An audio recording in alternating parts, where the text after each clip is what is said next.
Buenas tardes, apreciados estudiantes. Vamos a iniciar nuestro cuarto ciclo del curso Psicología del Trabajo y las Organizaciones, trabajando sobre el tema de gestión del cambio organizacional, que es el que corresponde a la última tarea del curso durante este semestre de 16-1 del 2026. Los temas que vamos a trabajar son básicamente tres. El primero es la inteligencia emocional, el segundo el bienestar laboral y tercero, las relaciones humanas. Inteligencia emocional es un tema que se ha trabajado en Colombia más o menos desde la década de los 80 o los 90 y se conoció a través de un libro que probablemente muchos de ustedes conozcan que se llama La inteligencia emocional que escribió Goleman. Fue realmente un hit cuando fue publicado y en él recopila tanto sus propias apreciaciones y estudios sobre el tema como las de otros autores. Define entonces la inteligencia emocional como esa capacidad que tenemos los seres humanos de identificar, entender y gestionar tanto nuestras emociones como las emociones de los demás y la divide en dos grandes, o se divide en tres grandes categorías. La inteligencia intrapersonal, que tendría que ver con lo propio, el manejo de las emociones propias, y la interpersonal, que sería la colaboración o el rol que nosotros asumimos cuando estamos interactuando con otro y de alguna forma intervenimos en la gestión de sus propias emociones. La inteligencia interpersonal nosotros la vimos en una película que se llama Intensamente. Nos mostraba muy claramente cuáles algunos de los tipos de emociones que existían y tanto las reacciones neurofisiológicas como comportamentales de cada una de las emociones vivenciadas. Me acuerdo que hablaban de la tristeza, de la rabia, del estrés, bueno, de varias. Cuando hablamos de inteligencia emocional es importante que pensemos en sus aspectos básicos, los elementos conceptuales que nos ayudan a entenderla. Entonces, el primero de ellos es la autoconciencia, que es empezar por darnos cuenta cuál es la emoción que nos acompaña. Nosotros muchas veces no somos conscientes de nuestras emociones, no sabemos qué es lo que estamos sintiendo. Entonces, Damasio describió durante el siglo pasado ya los indicadores somáticos como las señales que nos da nuestro organismo o que se presentan en nuestro organismo cuando tenemos diferentes emociones. Por ejemplo, con la rabia es más fácil, pues es sencillo identificarla si nosotros miramos cómo está nuestra frecuencia cardíaca, si de pronto empezamos a sentir como en los puños mucha fuerza y ganas de golpear, si nuestra cara está roja o sentimos calor en la cara y como que queremos de verdad uy, sí, descargar como la emoción tan intensa que sentimos. Entonces, es observar es conocer los indicadores somáticos, cómo reacciona mi organismo ante determinada circunstancia y a partir de ese ejercicio, porque eso hay que hacerlo varias veces, entonces empezamos a decir, es que ahora estoy furiosa o después estoy triste, no, es que tengo angustia. Pero es observando, es la capacidad de autoobservación con la que hay que trabajar ahí. Mm, ¿Qué pasa? ¿Por qué es importante hacer esta autoobservación y por qué nos ayuda? Porque resulta que cuando nosotros estamos bajo el control de una emoción muy fuerte, el espacio entre entre la amígdala, el sistema límbico que queda como por aquí, y el lóbulo prefrontal que queda en la parte más adelante de la cabeza, se corta, porque la fuerza, el impacto de la emoción es tan grande que bloquea la conexión fisiológica que existe entre el sistema límbico y y lóbulo prefrontal. Entonces ya nosotros en muchas ocasiones decimos, no, es que yo no pensé, y es cierto, nosotros no pensamos. Eso está bloqueado. Solamente cuando logramos atenuar esos síntomas somáticos, respiramos profundo, cambiamos de idea, bueno, logramos calmarnos de alguna manera, entonces ya vamos a poder empezar a pensar. Bueno, ese es el primer aspecto básico de la inteligencia emocional. Luego sigue la autoestima, que pues sí, obviamente ya sabemos muchos de nosotros qué es la autoestima. el nivel de aceptación, afecto que tenemos respecto a nosotros mismos. Y obviamente la autoestima determina la calidad de las relaciones en la medida en que yo me quiera, me respete y me cuide, pues seguramente esa es la forma en que me voy a mover en el mundo y a partir de eso también se vinculan las otras personas conmigo. El control emocional que queda tan difícil en muchas ocasiones, hay muchas personas que dicen, no, es que yo no lo logro hacer, yo no puedo con eso. Esos indicadores somáticos de Damasio nos ayudan. Entonces uno ya sabe, por ejemplo, que si está furioso tiene que respirar profundo y tratar de mirar para otro lado si está frente a la persona con la que está molesto, tratar como de cambiar de actividad, de idea y finalmente lo logra. Es también cuestión de ejercitarse, pero es posible. A nosotros no es que las emociones nos posean, no es que las tengamos ahí adentro y que nosotros no podamos hacer nada con ellas, no, nosotros podemos manejarla, sobre todo si logramos controlar respiración, porque en la medida que controlemos respiración, todo se equilibra en el organismo. Bueno, luego viene un aspecto también básico, sobre todo para los líderes, para las personas que los jefes, líderes, gente que tiene personal a cargo es la capacidad para motivarse, bueno, para motivarse es una importantísima para todas, pero para motivar a otros en el contexto organizacional, pues obviamente necesitamos mm, y tener esa capacidad de automotivación y la conciencia de que las personas están esperando que nosotros como jefes actuemos de X o Y manera y que cada una de esas personas mm, recibe o reacciona ante un tipo de motivación diferente. Entonces es muy importante la capacidad para automotivarse y motivar a los demás. El siguiente rasgo, el quinto, es la empatía, que es la posibilidad que tenemos de ponernos en los zapatos del otro, se dice coloquialmente. Es ver el mundo o ver la situación de acuerdo con la perspectiva que tiene la otra persona, pero eso no implica que necesariamente estemos de acuerdo con ella. Simplemente entendemos que está furioso porque le pasó X o Y situación, pero eso no quiere decir que estemos de acuerdo con que haya echado a una persona o golpeado a alguien. A las reacciones con las reacciones no tenemos que estar de acuerdo. Nosotros entendemos la rabia porque seguramente la persona, asumamos un ejemplo, cometió una equivocación terrible, entonces el jefe lo echó.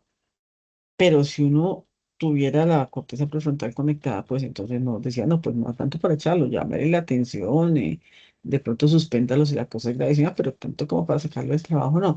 Pero podemos entender lo que esa falta de esa persona implicó para la otra persona y desde esa manera, digamos que lo podemos recibir, lo podemos contener, pero no necesariamente compartir sus reacciones. Entonces eso es la capacidad de ponernos en lugar del otro y de ver el mundo desde su perspectiva. Esa es la empatía. Y el último es la asertividad que tiene que ver con comunicación, en si somos no asertivos o agresivos, es decir, si podemos decir las cosas de manera tranquila, eh, eh, claramente y sin asumir que el otro tiene la obligación de hacerme caso, que tiene derecho a estar no de acuerdo conmigo, eso sería el asertivo, o cuando nos asustamos que a veces no nos salen ni palabras ni se nos ocurre qué decir, nos tiembla todo el cuerpo, entonces ahí seríamos no asertivos o agresivos cuando pues hay estallidos emocionales fuertes y gritamos y hacemos movimientos muy fuertes con los brazos y bueno, tenemos reacciones pesadas para los que están con nosotros. Esos son los aspectos fundamentales. Entonces vamos ahora a contextualizar la inteligencia emocional en el trabajo. En el trabajo o se han identificado tres aspectos básicos que hay que considerar. Primero, la gestión del estrés, porque la situación laboral de por sí genera algún nivel de tensión, a unos más y a unos menos, y dependiendo de los contextos también se puede calcular, por llamarlo de alguna manera, el nivel de estrés que tengamos. Pero se genera estrés, hay una exigencia, hay una paga, se necesita el dinero, pero hay problemas de transporte, o me acosté enfermo anoche, bueno, puede haber muchas cosas, o no me llevo bien con mi compañero, bueno, tanta cosa que puede pasar. Entonces siempre hay estrés en las empresas. Otro aspecto que hay que aprender a trabajar, sobre todo los jefes, por favor, es la colaboración. En las empresas hay que crear equipos, porque si no los resultados difícilmente se dan, sí, pero a un costo mucho más alto. Entonces, en la medida en que haya equipos que colaboren, que es una de sus características, pues obviamente los resultados y los procesos en general van a fluir mucho más fácilmente. Y lo último que es innegable, el liderazgo, que acordémonos que una cosa es ser jefe y otra cosa es ser líder. Ser jefe no es tan difícil, es dar órdenes, regañar, dar permisos, asignar trabajo. El liderazgo implica el convertirse en realmente una guía, casi un modelo a seguir por sus equipos, su equipo de trabajo, y llevarlos a que ellos también se desarrollen, no solamente como trabajadores, sino como personas. Es una función mucho más integral. Entonces, ¿qué plantean los autores? Que estas tres variables hay que trabajarlas tanto en la persona como en el equipo, como en la organización. Obviamente, para cada uno de esos elementos, individuo, equipo y organización, son perspectivas absolutamente diferentes, aunque complementarias. Entonces, a nivel individual, ¿cómo se trabaja en selección y desarrollo? ¿Qué es lo que se considera una selección adecuada? Un proceso que permita contratar al mejor candidato posible para ese cargo en esa organización. No es el genio, pero que tiene, por decir algo, problemas de relación y entonces va a ser difícil que interactúe, que integre equipos y que oriente. No, puede ser una persona, una inteligencia normal, pero que se adapte y pueda dar resultados en el contexto específico en el que va a trabajar. Ese es un buen proceso de selección. Entonces, ¿cuáles son los tips que se plantean para hacer un buen proceso de selección? Incluir metodologías como entrevistas, juegos de roles, las pruebas psicométricas y la verificación de referencias. Es muy importante, todas estas son muy importantes, las entrevistas las tiene que hacer el jefe, tiene que participar el jefe inmediato porque es la persona con la que va a vivir en la vida cotidiana y en ocasiones en que los equipos ya están estructurados, entonces también pueden participar los compañeros del equipo en ese proceso de selección. Importantísimo, muchachos, la verificación de referencias, ¿por qué? Porque uno va dejando una huella en la vida, uno va mostrando lo que es y cómo reacciona ante diferentes circunstancias. Entonces, las pruebas, los juegos de roles, todo esto nos puede dar una cantidad de información, pero la perspectiva de la vivencia que ha tenido el jefe anterior de esa persona o los jefes anteriores de esa persona con ella, pues obviamente nos amplía muchísimo el panorama y nos brinda más información que resulta muy pertinente. Bueno, eso es respecto a la selección. Con respecto al desarrollo, ¿cómo nos desarrollamos? Aprendiendo. Y aprendiendo no solamente aquí en el cerebrito, bueno, aunque en el cerebro obviamente también están las emociones, pero no solamente lo intelectual, sino también creciendo como personas. Entonces, hablábamos hace un momento de el estrés que se genera en las organizaciones, en el trabajo, en la vida cotidiana en general. Entonces, una de las estrategias de aprendizaje continuo en este momento es el mindfulness y en general las actividades que permitan a los colaboradores descansar, relajarse, ponerse en otra perspectiva, contactarse con su propio ser, mm, sí, estar más tranquilos, que les genere bienestar, tranquilidad, paz, ese tipo de cosas. El mindfulness es una de esas actividades que brinda básicamente conciencia. Cuando uno tiene conciencia, por ejemplo, lo que les decía de las emociones, puede darse cuenta si está furioso o feliz y conciencia en todo, ¿no? En todo lo que estoy haciendo y las consecuencias que eso puede derivar. Bueno, otra forma de aprendizaje que se sugiere es la evaluación 360 grados. ¿Por qué? Resulta, muchachos, que nosotros estamos interactuando en la organización con un grupo de personas. Esas personas nos están viendo y eso que ellos ven obviamente habla sobre mí, lo que yo hago habla sobre mí. Entonces, cuando yo hago una evaluación 360, imagínense un círculo, por eso se llama 360. Participa el jefe inmediato, los pares, es decir, los compañeros, los colaboradores, las personas que se autoevalúa la persona, evalúa, y si hay clientes, si es posible hacerlo, también. Entonces tenemos una perspectiva de 4 o 5 personas sobre lo que es mi desempeño en la empresa, pues obviamente dice una cantidad de información que puede servir para mi desarrollo y hay que aprovecharlo. Otra forma de aprendizaje que ha tomado mucha fuerza en los últimos años ha sido el coaching. Hay muchas modalidades, hay varias modalidades de coaching. Una es la ejecutiva, el coaching para ejecutivos, en el cual los ejecutivos de las organizaciones se plantean una meta y a través de una asesoría personal con un coach van a trabajar haciendo todo lo posible por alcanzar. Mm, ese es como en muy, muy pocas palabras la idea del coaching. No es adecuado decir que un jefe es un coach. No necesariamente un jefe es un coach. Un jefe es un jefe que puede orientar a sus equipos, sí, pero no cuenta con la formación necesaria para hacer realmente un proceso de coaching. Además, no puede, porque es que un coach no exige, un coach ayuda a mirar y el jefe sí le toca exigir resultados porque, pues, si no, las cosas no funcionan. Bueno, y las reflexiones cotidianas es la última forma de aprendizaje, en el sentido en que cómo me estoy viendo yo, cómo me ven mis compañeros, no necesariamente la evaluación, sino las reacciones que genero en la gente.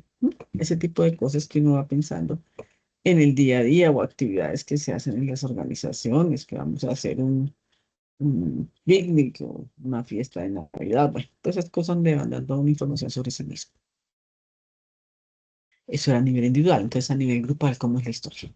A nivel grupal se trabaja en dos cosas básicamente, en cohesión y empatía. ¿Por qué cohesión y empatía? Porque tenemos que formar equipos.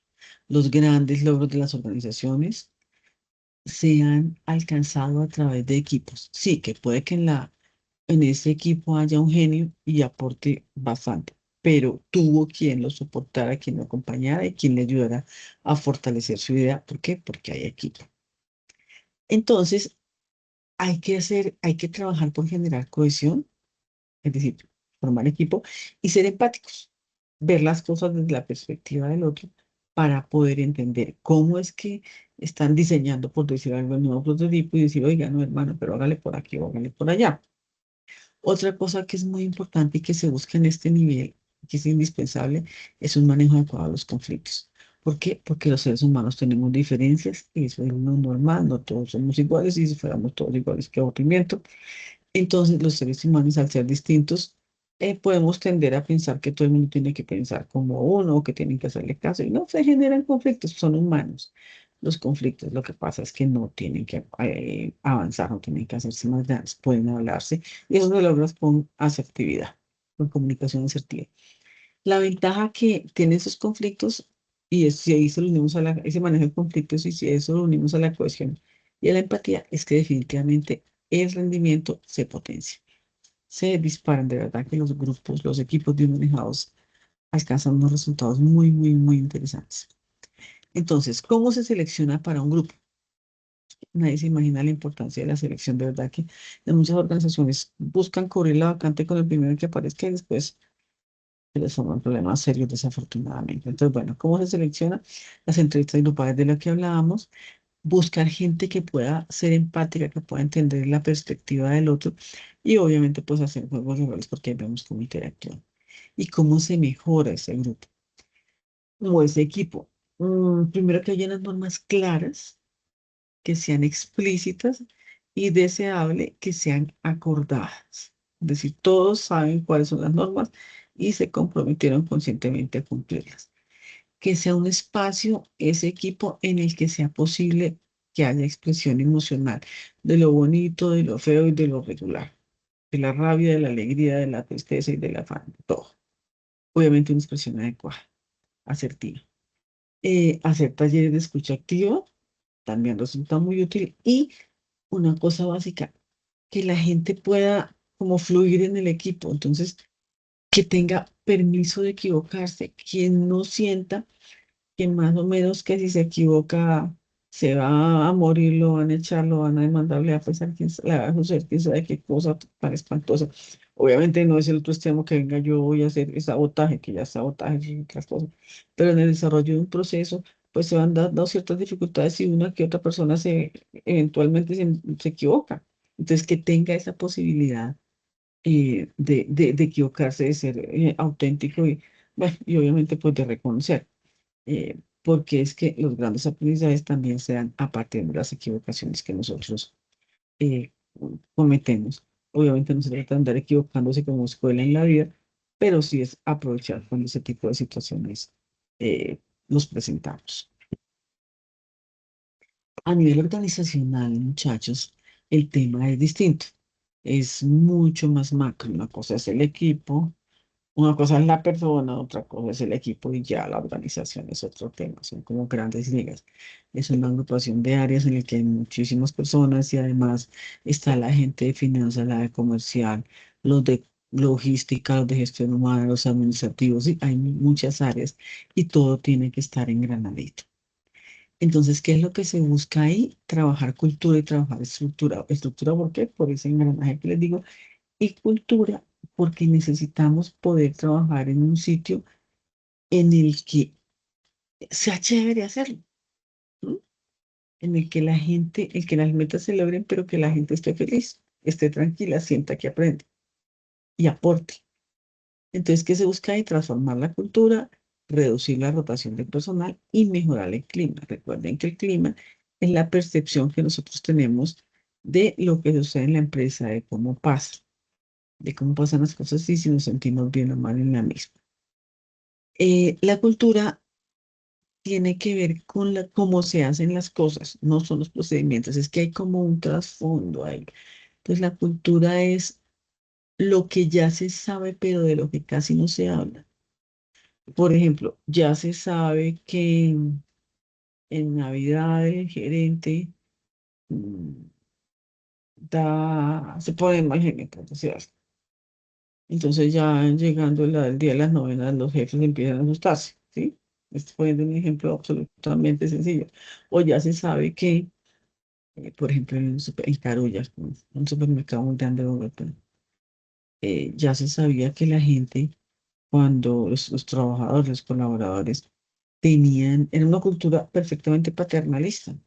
Entonces a ellos les entregaban en Navidad una ancheta, en Semana Santa una ancheta. Sí, tenían una serie de beneficios, ahí sí que salario emocional, adicionales, que les llevaba a estar como muy consentidos y claro, eso que les llevó después a que cuando empezaron a sacar gente no encontraban dónde ubicarse, pero bueno, ese es otro tema, tenían un salario muy alto, pero obviamente se beneficiaron mientras lo recibían. Pero bueno, entonces la cultura es cómo se hacen las cosas en la organización en este momento y no necesariamente es consciente, ¿no?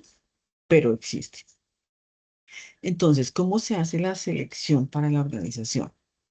Entonces, tiene que haber una concordancia entre lo que la persona es y lo que la empresa busca. Tiene que haber un punto de unión entre los valores, los intereses de la persona y de la empresa. Tiene que hacer un clic ahí. Además, hay una cosa importante, hay cargos que son muy difíciles de conseguir y conseguir un buen candidato para cualquier cargo es complejo, pero un criterio básico es eliminemos a la gente que pueda ser tóxica. Ya se ha hecho un trabajo de desarrollo en la empresa, por fortalecer el clima, tener una cultura agradable para todos, que propenda por el desarrollo. Entonces no podemos dejar que alguien llegue y nos lo contagie. Si llega alguien que definitivamente no es que sea mal, sino como que no cuadra con lo que estamos construyendo y definitivamente lo va a obstaculizar, es mejor tomar otra opción y de pronto esperar un rato. También es importante que haya comités de selección diversos, ¿sí? Que todas las personas interesadas en los cargos participen en el proceso de evaluación, que haya muchas opiniones de manera que se puedan tomar mejores decisiones. Y nuevamente, pues el tema de la verificación de referencias, que es básico. Para mejorar la organización a nivel de cultura, pues un liderazgo empático, teniendo en cuenta lo que hablábamos de la empatía hace un momento. El reconocimiento a lo que hacen los otros. Sí, es que al Señor le pagan y por eso tiene contrato y por eso tiene que trabajar y tiene que hacer la tarea y tiene que hacerle bien. Pero cuando yo le digo, oiga, muchas gracias, su tarea quedó muy bien hecha, está muy chévere, qué interesante, qué rico que la hizo bien, la persona se va a poner feliz. ¿Por qué? Porque siente que es valorado su trabajo y al ser valorado su trabajo es valorada ella. Entonces, pues, y además si le estamos diciendo que es una mayoría de personaje que hizo el trabajo súper bien, pues obviamente se va a poner mucho más contento. Bueno, canal de denuncias, lo que pasa es que entonces, pues es normal, somos humanos, tenemos diferencias y en consecuencia pueden surgir conflictos. La idea es que los conflictos, si son de dos, se queden entre dos. No es que se hagan públicos, a menos que la situación realmente lo amerite, pero no necesariamente, eso no es muy frecuente. Y además de ahí lo que se sacan son los aprendizajes. Entonces, paso la información sobre el aprendizaje alcanzado y listo. Eh, Hay que buscar eh, solucionar los conflictos de la manera más amigable posible y confidencial. Si dos personas tuvieron una dificultad muy seria, pues por favor lo arreglan, pero arreglen entre ustedes dos y que eso no trascienda, porque realmente malea el clima de la organización.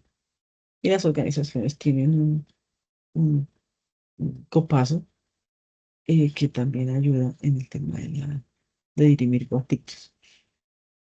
Hay otra cosa, la última en lo que se refiere a mejorar la organización, cuidar la salud mental de los equipos de trabajo. Entonces hay organizaciones, informalmente voy a decir, organizaciones grandes, multinacionales, que, y nacionales grandotas, que brindan dentro de su salario emocional ayudas como apoyos terapéuticos para la familia o programas preventivos. Aquí hablamos de eso y además también hablamos de bienestar integral porque todas esas cosas propenden que la gente no solamente esté feliz, tranquila produciendo resultados, sino que eso va a ser posible en la medida en que se sienta satisfecha, reconocida y que lo que es ella es respetado dentro de la organización a la cual pertenece. Ahora hablamos de una cosa que la que todos queremos lograr y no nos damos cuenta que la trabajamos día a día, y es la felicidad en el bienestar laboral. En ese sentido, vamos a hablar de variables individuales, organizacionales y del entorno. Variables individuales que inciden en la felicidad en el bienestar laboral. La autoeficacia, es decir, la sensación de que yo puedo hacer las cosas. La resiliencia, que es la capacidad que yo tengo de surgir a pesar de las dificultades, de resucitar como el ave fénix. O sea, yo me puedo recuperar de una carga emocional o física muy, muy fuerte. Para eso estamos diseñados. Entonces, es muy importante actuar de manera resiliente, dar solución a las cosas y bueno, ya después miraremos a ver qué hacemos. El optimismo es la actitud de decirle sí a la vida, de sonreírle a la vida, de atraer cosas chéveres, de ponerle fe, de mover. Es algo que puede realmente aportar mucho a una organización. El compromiso, pues bueno, claro, siempre hay que ponerse la camiseta por la organización y mm, de verdad valorar que ambas las empresas nos dan trabajo y tienen climas chéveres y bueno, apoyan realmente mucho el desarrollo humano. Y el propósito es el para qué. Hay una frase muy vieja que decía, el que no sabe, el que no tiene un para qué, nunca sabrá el dónde o algo así. Entonces, claro, si uno no, otro adagio, si uno no sabe para dónde va, cualquier cosa le sirve. O sea, uno no puede hacer cosas sin que tengan un sentido. ¿Por qué estoy dictando esta conferencia? Porque necesitamos para la universidad, es importante que ustedes tengan información clara y que resuelvan dudas. Entonces, todo tiene un para qué. Cuando uno siente que el para qué está claro, dice, pues, ¿qué hacemos? Yo no hago nada aquí, más bien, chao, te. Entonces, eso es la importancia del propósito. Además, eso nos impulsa a ir más allá, porque tú puedes estar en el cielo y hasta ahora voy ni siquiera he pensado en irme al aeropuerto. Entonces, pues es importante que todo estas cosas. fluya. Bueno, ahora hablamos de 5 variables organizacionales que son transversales a todo lo que les acabo de hablar. La primera es el liderazgo positivo, que es un líder que desarrolle su equipo y en consecuencia su área de trabajo, sus productos.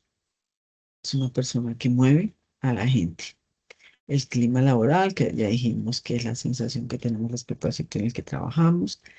La cultura del reconocimiento, oigan, digámosle a la gente las cosas chéveres que tiene, que así sea que bonito está en los ojos o que bonito está el trabajo, bueno, lo que sea, pero reconocerle a la gente sus valores es muy, muy importante.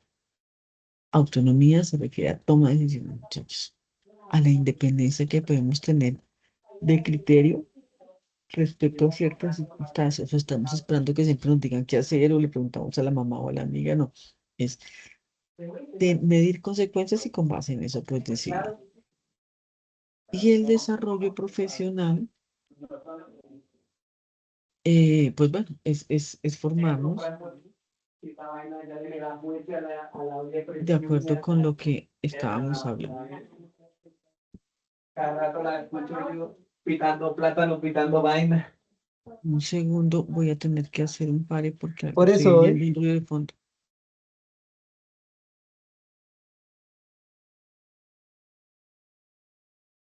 ¿Quién está conectado?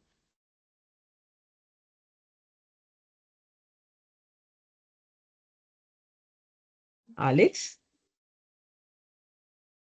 Hola, Alex. Si vas a quedarte, estoy dictando la conferencia por segunda vez porque la primera vez no la grabamos. No sé si me estás escuchando. Pero si vas a quedarte, por favor, apaga tu micrófono porque popular, y me está interfiriendo ve, me tomé con el medio vasito. Alex. Alex, Alex, ¿me haces un favor? Silencias Ah, ya lo silenciaste. Muchas gracias, Alex. Voy a continuar en donde estaba. Si tienes cualquier inquietud, me avisas, por favor.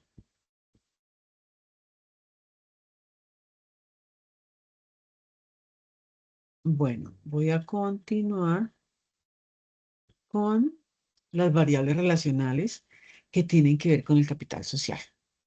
Entonces, si queremos formar equipos, tenemos que lograr que nuestros colaboradores tengan calidad de relación, que sientan que de verdad tienen equipo, que tienen apoyo, que tienen quien no solamente los acompañe en las complicaciones, sino que con quién crear, con quién producir, con quién poder llegar a conversar de tantas cosas que pueden suceder en la vida o en las organizaciones. Entonces, que haya un capital formal, un capital social estructurado, que la gente se sienta apoyada, que se sientan que no están solos, que haya apoyo, que haya cohesión y que se puedan gestionar adecuadamente los conflictos. Eso es realmente lo más importante, porque como les decía, las diferencias individuales existen y siempre van a existir y la idea es justamente que se elaboren, que se trabajen, que se evidencien para que así podamos construir juntos. Eso es lo que da una gestión adecuada del conflicto, que las personas que forman parte, que están involucradas en el mismo, logren salir más tranquilas y fortalecidas de ese impasse que se pudo haber presentado. Hay un punto en el que de todas formas hemos estado ya hablando tangencialmente, que es el bienestar integral que incluye como todo lo que estamos conversando. Y en ese punto hay un tema de conciliación y de salud, es decir, lograr hacer un equilibrio entre la vida productiva, la salud física y mi propia vida personal. Entonces, lograr ese bienestar, que todas estas tres cositas estén niveladas en el momento en que en el punto en el que yo las necesito. Probablemente hay un momento en que la vida productiva sea más exigente y después, y bueno, ya luego se libera, se nivela, o me puede enfermar y entonces, bueno, ahorita tocó ponerle la cabeza a la salud física, pero ya me recuperé y puedo continuar. Entonces, la idea es que estos vivan, digamos, que convivan de manera armónica. Eh, ¿Cómo se ha buscado optimizar eso durante el último tiempo? Entonces, con tres eh, características o con tres situaciones puntuales. Un tema es la flexibilidad temporal. ¿Sí? Ahora podemos tener teletrabajo. Ahora los horarios no son tan flexibles, no son tan rígidos, perdón. Puede haber horarios flexibles. Uno dice, por ejemplo, es que aquí en Bogotá, que es una ciudad grande, entonces las mamás tenían que salir, entraban a trabajar a las 7 de la mañana y tenían que dejar al niño faltando un cuarto para las 7 en la ruta del colegio, pues no podían llegar. Entonces, ¿qué hacen? Muchas organizaciones empiezan a trabajar, llegan entre 7 y 9 y de acuerdo con esa hora de llegada, pues eh, alargan o toman a tiempo la hora de salida. Entonces, hay opciones de manejo de tiempo y además uno ahora ya puede trabajar de la casa, desde la casa. Uno antes tenía que irse para la oficina, pero como yo digo, ahora la oficina se abre cuando abrimos el computador, o si depende, bueno, con el medio electrónico que utilicemos para integrarnos con el trabajo. Pero en justamente eso, porque yo prendo el computador, porque a través del celular trabajo, es muy importante que reconozcamos la importancia, valga la redundancia, de la desconexión digital. Tiene que haber un momento en que cero pantallas, en que de verdad tengamos tiempo libre, en que podamos quedarnos haciendo las cosas que necesito o que me gustan y que desarrollo usualmente fuera del horario de trabajo normal. Y por último, o por último, no, el siguiente punto en cuanto al bienestar es la parte física. En general, en las organizaciones se busca que las condiciones de desempeño del trabajo sean cómodas, entonces que tenga una buena mesa, una buena silla, lo que necesita para trabajar o si tiene que estar de pie. Bueno, todas las condiciones se busca que funcionen, que estén, digamos, suplidas y que los elementos sean ergonómicos. Mm, entonces, hay que tener espacios físicos que sean seguros, que sean cómodos, que finalmente contribuyan al bienestar de la persona. Si yo todos los veces estoy pensando que mi silla es muy alta y que entonces me quedan colgando los pies, o que estoy terminando con dolor de espalda, o que el ruido ajeno del vecino no me deja trabajar concentrada, pues entonces esto se me va a complicar el desarrollo de mis tareas. Pues hay que cuidar esta partecita, estos tres elementos de aspecto. El aspecto físico, digamos, el espacio físico en el que la gente, pues en el que desarrollamos nuestras labores. Hay otras variables que nos alegran mucho el bolsillo y nos tranquilizan el corazón, que son las variables de recompensa. Y son básicamente dos grandes, las socioeconómicas y el salario emocional. Entonces, las socioeconómicas es el dinero que recibimos cada 15 o cada 30 del mes, con el que nos retribuyen nuestro empleo, nuestro trabajo. Y el salario emocional son todos los beneficios no monetarios. ¿Eso qué quiere decir? Que la empresa me mandó a un curso o que me da permiso para que salga temprano o me da la flexibilidad laboral o se inventa reuniones. Entonces, son cosas de las que yo no recibo dinero, pero sí necesita, es por ejemplo, la celebración de los cumpleaños, que días libres, entonces después parte del salario emocional. Yo me siento feliz, me siento tranquila, me gusta poder contar con ese tipo de retribuciones. Y en cuanto al salario económico, es básico tener claras como ciertas cositas. Primero, pues obviamente de acuerdo al cargo, los requisitos del cargo, la formación, la experiencia y demás. Segundo, también la, la experiencia, el nivel jerárquico, el nivel de responsabilidad que tenga el cargo. No tiene el mismo salario un empleado que responde, no sé, tiene que hacer bolsitos de colores a el gerente de la compañía de bolsitos de color. Sí, las implicaciones de un error en uno y otro son muy distintas y eso obviamente requiere experiencia, práctica, conocimiento y pues obviamente va a estar muchísimo más elevado en esos casos. Entonces tiene que responder el salario a la situación del mercado, y a las responsabilidades que va a detentar quien lo desempeñe. También depende del tamaño de la empresa, porque una cosa es el salario para una pyme o una mini pyme, una mi pyme, y otra cosa es el salario para una compañía grande. No gana lo mismo el señor que ayuda a atender la tienda de la esquina que, no sé, un gerente de gestión humana de una compañía de 10.000 trabajadores. Sí, pues hay que mirar el mercado y son muchas variables que hay que tener en cuenta, pero sobre todo lo que se necesita es que la persona se sienta satisfecha, que sienta que le están pagando realmente lo que él se merece por las tareas que desempeña y explotar el salario emocional, porque eso es lo que también ayuda muchísimo a tener permanencia en las organizaciones. Ya terminando, muchachos, entonces vamos a hablar del último punto que son las relaciones humanas. Y esto es una teoría que ya tiene un siglo. ¿De dónde surgió todo ese interés por las relaciones humanas en las organizaciones? En Chicago había un personaje que se llamaba Elton Mayo. Entonces empezaron a notar que una área, una zona de producción no trabajaba, ellos trabajaban era con bombillos, pero que no daba resultados, como que no funcionaba tanto. No, mentiras, no trabajaban con bombillos, fue que les pusieron bombillos.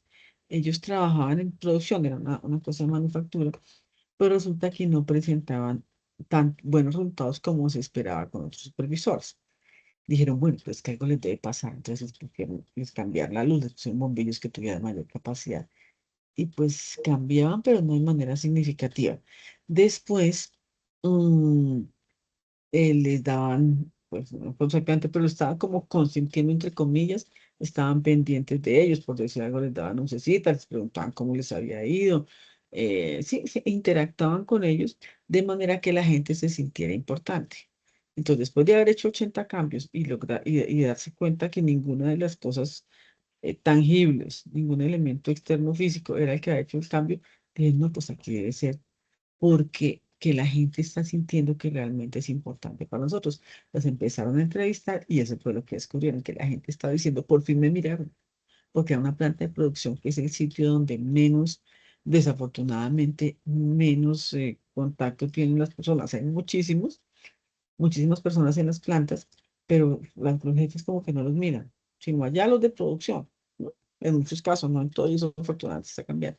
Entonces ellos empezaron a sentirse importantes, a sentirse respetados, a sentirse valorados, y el Mayo dijo, no, es que no son las condiciones físicas, es el hecho del reconocimiento de que hablamos hace un rato, de que reciban las personas. Entonces, surgió la teoría y encontraron como cuatro grandes cosas.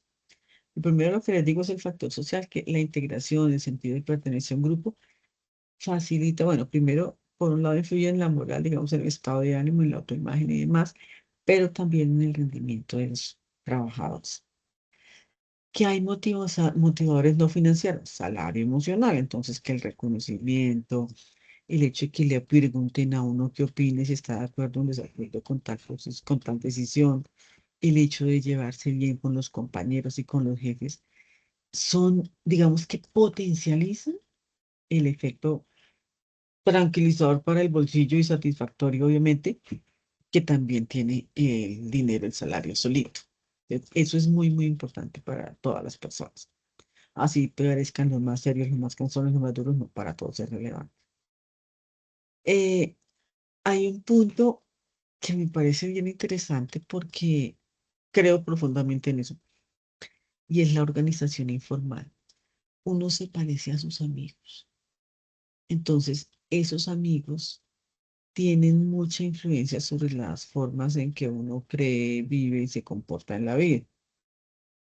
Resulta que todos en las empresas tenemos uno o dos amigos con los que nos llevamos bien y vamos a actuar de acuerdo, puede que no lo hagamos expresamente y así, digamos, vamos a portarnos mal, pero si mi amigo es como fresco, entonces se demora, no sé, me dan 10 minutos para tomar café y mi amigo se toma 20 y dice, "Ay, no, fresco, que eso no nos dice nada, pues yo empiezo a que puedo correr el riesgo no es necesario, pero puedo empezar a tomarme más de los 10 minutos para el café o empezar a hacer cosas como no tan útiles para la organización ¿Por qué? Porque esos grupos informales, esas relaciones que tenemos nosotros con otros, esas interacciones, nos van también moldeando y en muchas ocasiones sin que nosotros nos demos cuenta. Bueno, y de todo esto surgió una teoría que se llama el efecto Hawthorne y es esa tendencia, eh, es lo que ellos descubrieron, que cuando uno está siendo observado, que cuando está siendo tenido en cuenta, entonces es más factible que el desempeño mejor. Bueno, hasta aquí era la presentación de los aspectos teóricos de esta fase. Vamos luego con el desarrollo de la actividad en el que se les pide que básicamente hagan una integración de los tres contenidos trabajados. Muchísimas gracias, muchachos. Espero que todo les salga muy bien y quede bien. Profe, una pregunta. Ay, dale, tú estabas ahí, hola.